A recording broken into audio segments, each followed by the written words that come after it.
So here we are in the middle of holiday season. I hope everybody had a great Thanksgiving. I've been really busy the last couple of months, but I just want to do a little video to share some of my latest finds and more specifically to wish everybody happy holidays, Merry Christmas. I hope you have a happy new year, all that stuff. So the last month or so, I've been really focused on getting my shop reorganized and a few upgrades out there. I haven't done a lot with drums. What spurred that on is the cave down here is getting pretty packed. There's sets on the floor. I don't have a place to put them in the racks. My overflow area on the other side is jam-packed. And so I want to take some of that and move it out to the shop, free up some space to put some of this stuff over there.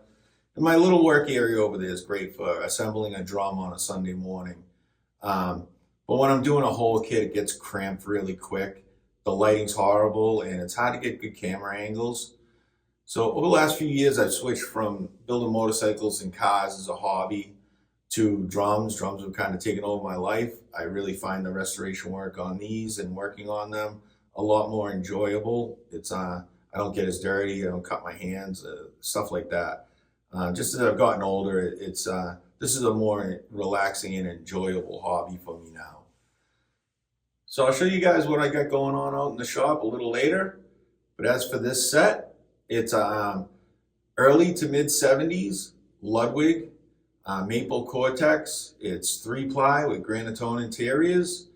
And a friend of mine called me a couple weeks ago. He's an older guy. He's a picker. He's not even a musician. His brother was a drummer his whole life. So he knows what to look for. He's been around drums. He knows the good names.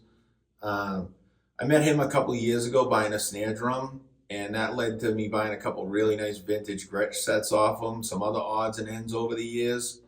But he called me a couple weeks ago. He said, Sean, I have a Ludwig drum set I think you'd like to look at. So I flew over to his storage area, and when he opened the door, I was kind of shocked to see a 10-piece Ludwig set. Even though he's come up with some good stuff in the past, I just wasn't expecting it. He totally underplayed it on the phone. So we ended up coming to an agreement, a deal. I got everything for under $1,000. All the cymbals, all the drums, the Supra that goes with it, some hardware, all that stuff. It needs some work. Unfortunately, somebody put this Rogers tom mount on it. And on these two toms still have the original mounts. These two toms still have the original mounts. It's just a really cool set. I'm not sure what I'm going to do with it. I'll probably end up plugging some holes on these and putting the original mounts back on them. But I'll show you what I got going on out in the garage, and I'll get you guys up a little closer to this, and I'll bang on them a little bit for you. They sound really horrible right now. He's got mix match heads on here, and they're not in tune that great, but it'll give you an idea. So here's as you walk in the drum garage. Don't worry, Bruce, I'm not stealing your name. It's still going to be Sean's Drum Cave. This is just going to be an addition to. So the garage doors are over here. I got rid of my motorcycle lift, so this bay is completely wide open now. Over here, I took my car from the middle of that bay. I spun it sideways, slid it all the way forward. It blocks that door, but no big deal because I never used it anyways. What that did was freed up all this space here. I have a couple weeks off over Christmas, and the last real big project to tackle is sheetrocking this ceiling. I should have done it 8 years ago when I built the garage, but here we are. So I still got a lot of sorting and organizing to do. Still got to build a proper workbench too, but we'll get there. About a month ago, a friend of mine installed this mini split out here. It works absolutely awesome. I can work out here in a t-shirt now, no issues in the middle of the winter. Added bonus is it's climate controlled now, so I can store drums out here without any issues. I also hooked up Wi-Fi out here, so I have a couple echoes for tunes. I tell her to play music, but I'll get copywritten. Put up a TV last weekend so I can watch some YouTube while I'm polishing lugs and whatnot. Hey, I recognize that channel too. If you like this content, please like and subscribe. And thanks to all my subscribers and all the people that comment already. I really appreciate it. So yeah, it's coming along. We're getting there. hopefully I'll be filming a bunch of content out here, and obviously there's better lighting, hopefully some better camera angles.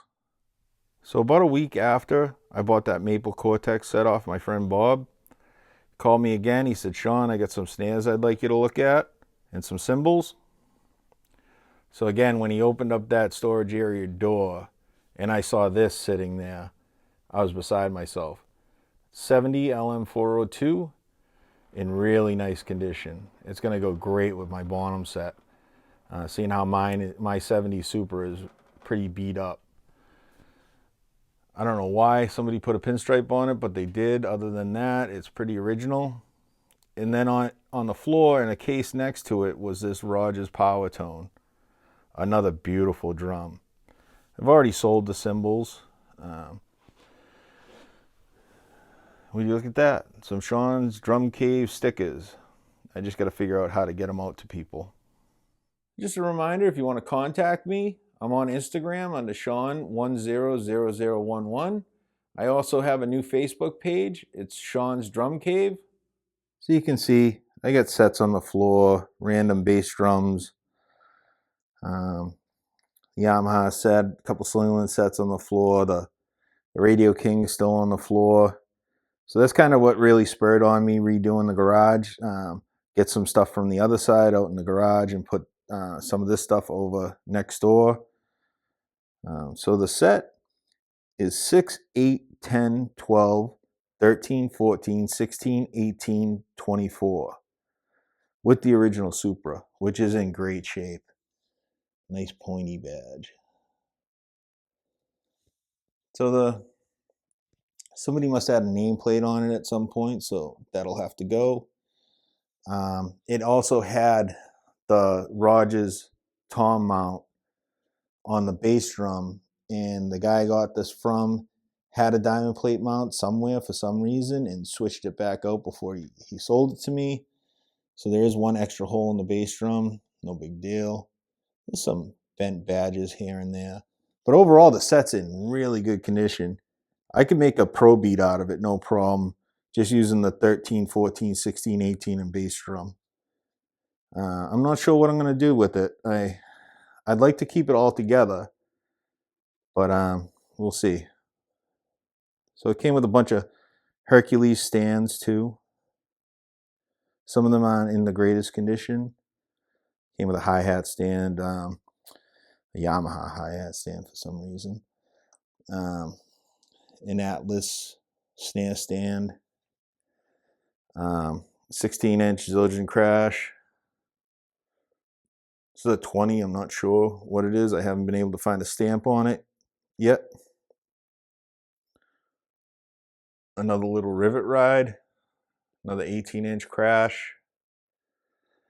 Came with a couple more random cymbals. Came with some littles. I like the little stuff. It gets me excited. A couple tom mufflers, a few extra clutches, a Ludwig clutch, a Rogers clutch. I'm not sure what this one is. Somebody out there knows, let me know. Kind of looks sonar, but not positive on that. Bass drum anchor. Just some little stuff. Like I said, I don't know why, but I get excited over the little stuff too. So yeah, the heads are all pretty beat and kind of mixed match. You got some, I don't know what these are, Evans something on them. And then some pinstripes on these ones that are pretty beat. And then a black dot on that one. Black dot on the bass drum. Overall, it's a really nice set though. It's, like I said, besides the Rogers mount, it's in really good condition. All the chrome is really shiny, very little rust. The Cortex is in great shape, the Cortex is really, really tough stuff anyways. It's durable. But look at all those toms. What a massive set. But anyways, I'll bang on them a little bit. This snare is wicked muffled. That came with that on there, and I just left it. So this is just, it'll just be a little sample as is how I got it.